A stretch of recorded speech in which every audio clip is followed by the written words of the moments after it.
এই হচ্ছে AGT live 24/7। ये है AGT live 24/7। This is AGT Live 24/7। উপস্থিত রয়েছেন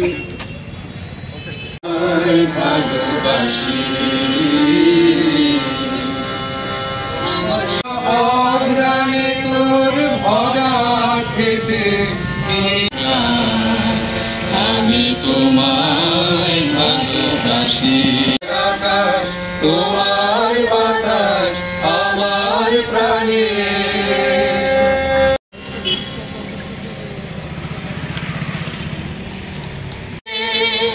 জয় জয় জয় জয় হে তোমা ফাগুনে তোর আমের বনে ঘ্রাণে পাখিরা চল বিছাইছ বনের মূলে নদী। আমি তোমায় ভালোবাসি। আমিও ব্যক্তিগতভাবে এ পর্যন্ত 3টে সভাতে যোগদান করেছি। এই প্রতিবাদ হলো আমাদের ঐক্য ভাঙার প্রতিবাদ। জাতীয় সঙ্গীত যে কবিগুরু 2 দেশে লিখেছেন, তার হৃদয়ের আঘাত এবং আমি বলবো হিন্দুদের উপর আঘাত। কবিগুরু সম্পর্কে এখানে যারা শিল্পীরা আছেন, বিশিষ্ট ব্যক্তিরা আছেন, তারা বিস্তারিত বলবেন। আমি শুধু একটু সুবলদা বলতে পারবেন। আজকে আমরা ধিক্কার সভায় সামিল হয়েছি, কিন্তু এটা আমাদেরও আত্মসমালোচনা করতে হবে। কারা কবিগুরুকে বুর্জুয়া কবি বলেছিলেন? কেন বুর্জুয়া কবি বলেছিলেন? কেন কবিকে সেদিন কটাক্ষ করা হয়েছিল? তারা আজকে কোথায়? রবীন্দ্রনাথ ঠাকুরের মূর্তি ভাঙা মানে প্রত্যেকটা বাঙালির হৃদয়কে ভাঙা। প্রত্যেকটা বাঙালির হৃদয় ক্ষোভে আজকে ক্ষত বিক্ষত। প্রতিবাদের ভাষা আজকে কোথায়? তাকে জানাবে যিনি বাংলাদেশের শাসনে বসে রয়েছেন, উনি স্বৈরাচার। অনেকে বলেন ইউনূসের সরকার, আমি বলি স্বৈরাচারী সরকার। যে সরকার বাংলাদেশের স্বাধীনতাকে স্বীকার করে না, নজরুলকে স্বীকার করে না, সুকান্তকে স্বীকার করে না, শেখ মুজিবুরকে স্বীকার করে না, সেই সরকার কবিগুরুকে স্বীকার করবে, সেটা আশ্চর্য হয়ে যায়। আমরা ভাবতেও পারি না এই মৌলবাদীদের, এই উপমহাদেশে এই মৌলবাদীদের উত্থান এর শেষ কোথায় গিয়ে দাঁড়াবে তা ভাবলে আমাদের ভয় হয়।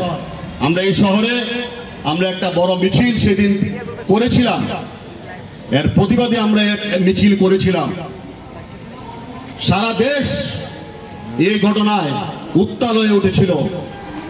কবিগুরুর উপর আঘাত, কবিগুরুর মূর্তিকে ভাঙা, এটাকে প্রত্যেকটা মানুষ, আমি বলবো যারা এই বাংলাদেশে রয়েছেন, যারা সুস্থ সংস্কৃতিকে বিশ্বাস করেন, যারা অন্য ধর্মের হলেও বিভিন্ন ধর্মকে ওনারা সম্মান করেন, তারাও সহ্য করতে পারেননি সেদিন।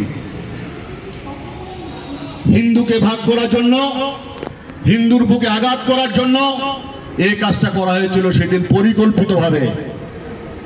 মৌলবাদীরা জানে কবিগুরুকে আঘাত করলে হিন্দুদের হৃদয়কে আঘাত করা হবে। সেই কাজটা ওরা সফল হয়েছেন।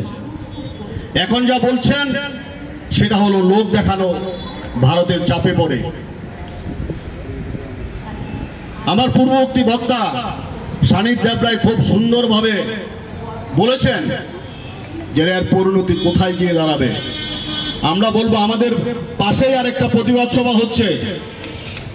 আমার আবেদন থাকবে, কেন বিক্ষিপ্ত প্রতিবাদ সভা হবে, চলুন সবাই মিলে একসাথে আমরা এমন আন্দোলন গড়ে তুলি এই রাজ্যে, যেহেতু আমাদের প্রতিবেশী বাংলাদেশ, ওরা বুঝে নিক যে হিন্দুদের বুকে আঘাত লাগলে এর শেষটা কোথায় গিয়ে দাঁড়ায়। অনেক অনেক ধন্যবাদ। বাংলাদেশে রবীন্দ্রনাথের পৈতৃক ভিটেতে তথা কাছারি বাড়ি হিসেবে যেটা একসময় প্রখ্যাত ছিল, সিরাজগঞ্জের সেই কাছারি বাড়িতে দুষ্কৃতীদের আক্রমণ, সেটা সমস্ত বাংলা ভাষাভাষী মানুষ তথা সংস্কৃতি প্রিয় মানুষ তথা গোটা বিশ্বের রবীন্দ্র অনুরাগীদের শিহরিত করে দিয়েছে। এর আগে আমরা দেখেছি এই বাংলাদেশে আমাদের বিখ্যাত চলচ্চিত্র পরিচালক ঋত্বিক ঘটকের বাড়ি ভাঙচুর হয়েছে, সুচিত্রা সেনের বাড়ি ভাঙচুর হয়েছে, অভিনেত্রী সুচিত্রা সেনের। এমনি বহু সংস্কৃতি প্রিয় মানুষ, আপনারা সবাই জানেন একটা বৃহত্তর দেশের অঙ্গ ছিলাম আমরা প্রত্যেকেই এক সময়। একটি সামাজিক এবং রাজনৈতিক কারণে আমরা বিভক্ত, তা সত্ত্বেও বাংলাদেশের সঙ্গে ছিল আমাদের একটা নারীর যোগাযোগ। পরিবর্তিত পরিস্থিতিতে বাংলাদেশের নতুন সরকার এবং তার প্রধান উপদেষ্টার নিয়ন্ত্রণে থেকে এই সমস্ত কর্মকাণ্ড বাংলাদেশে ঘটছে বলে আমরা বিশ্বাস করি। একটা অত্যন্ত ন্যক্কারজনক অসাংস্কৃতিক পরিবেশ সেখানে গড়ে তোলা হচ্ছে, যেখানে ভাইয়ে ভাইয়ের মধ্যে দাঙ্গা লাগানো হচ্ছে, নারীদের উপর লাঞ্ছনা নেমে আসছে এবং সার্বিকভাবে সংস্কৃতিকে জলে চুবিয়ে মারার অবস্থা হয়েছে। এমনি একটি অবস্থায় রবীন্দ্রনাথ যে বাদ থাকবেন না তা নিয়ে কোনো সন্দেহ নেই, কিন্তু তবুও বোধহয় কোথাও সন্দেহ ছিল এই কারণে যে এই দুটি দেশের জাতীয় সঙ্গীত রচিত হয়েছে রবীন্দ্রনাথের কলম ধরে, তার মস্তিষ্ক প্রসূত, তার মেধা প্রসূত এই যে দুইটি গান, দুইটি জাতীয় সঙ্গীত দুই দেশের, এটা চরাচর বিশ্বকে মুগ্ধ করে রাখে। আশ্চর্য হয়ে আমরা দেখলাম একদিকে ওরা রবীন্দ্রনাথের সঙ্গীত জাতীয় সঙ্গীত হিসাবে এখনো গাইছেন, অন্যদিকে রবীন্দ্রনাথের পৈতৃক ভিটেতে আক্রমণ করছেন। এটা আপামর রবীন্দ্র প্রেমী বাঙালি এবং সংস্কৃতি অনুরাগীদের কাছে একটা অত্যন্ত দুঃখজনক সংবাদ। জুন মাসের কোনো একটি তারিখে 8 বা 10 এই ঘটনাটি ঘটে। এর প্রতিবাদে এই ন্যক্কারজনক ঘটনাকে ধিক্কার জানাতে সংস্কৃতি প্রিয় মানুষেরা দুই বাংলায় সমবেত হয়েছেন।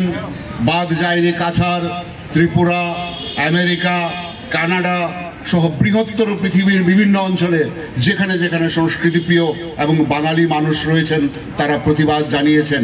আমরাও আমাদের কলমে শিল্পীরা যারা উপস্থিত আছেন তাদের কবিতায়, তাদের গানে, তাদের কথামালায় এর বিরুদ্ধে তারা প্রতিবাদ ধ্বনিত করেছেন, ধিক্কার সূচিত করেছেন। তা সত্ত্বেও আজকের এই দিনে আবার আমরা একসঙ্গে সমবেত হয়েছি। আবার এখান থেকে, এই মঞ্চ থেকে বাংলাদেশের সরকারের কাছে আমরা এই খবরটুকু পাঠাতে চাই, এই ধিক্কারটুকু পৌঁছে দিতে চাই। আমরা সমস্বরে বলতে চাই, যিনি আমাদের হৃদয়ের মধ্যে নিয়ত শিহরণ তৈরি করেন, যে আলোকস্তম্ভের আলোকে আমরা আজকেও আলোকিত, সারা ভারতবর্ষ আলোকিত, সেই আলোকস্তম্ভকে ন্যূনতম অন্ধকারের ছোঁয়া পৌঁছিয়ে দিতে গেলে আমরা চুপচাপ থাকবো না, আমরা রাস্তায় নামবো। আমরা আমাদের সরকারের কাছে আবেদন রাখবো সমবেত কণ্ঠে যে এর বিরুদ্ধে ব্যবস্থা নেওয়া হোক। ইতিমধ্যেই ভারত সরকার এই বিষয়ে বাংলাদেশের সঙ্গে কথা বলেছে, তা সত্ত্বেও বাংলাদেশ সরকারের টনক নড়েছে বলে আমাদের মনে হয় না। সেই অর্থে মোহাম্মদ ইউনূস, যিনি বাংলাদেশের প্রধান উপদেষ্টা, তিনি এখন পর্যন্ত কোনো বিবৃতি দেননি এই বিষয় নিয়ে। আমরা অত্যন্ত দুঃখের সঙ্গে জানাচ্ছি, যতদিন এই ভাঙচুর অবস্থাতেই এই পৈতৃক ভিটে বা কাছাড়ে বাড়িটি খুলে দেওয়া হয়েছে দর্শকদের জন্য আবার, এবং এটাকে একটা সমাধান হিসাবে দেখাতে চাইছেন বাংলাদেশ সরকার।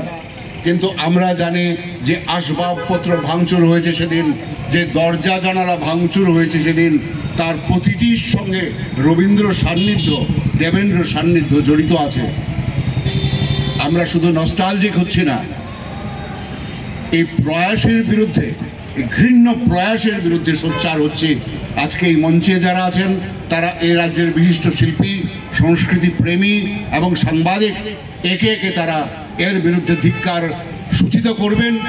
এবং এই মঞ্চ থেকে আমরা একটি বাক্য, একটি প্রতিবাদ দুই দেশের প্রধানের কাছে পৌঁছে দিতে চাই, আপনারা এর বিরুদ্ধে ব্যবস্থা গ্রহণ করুন।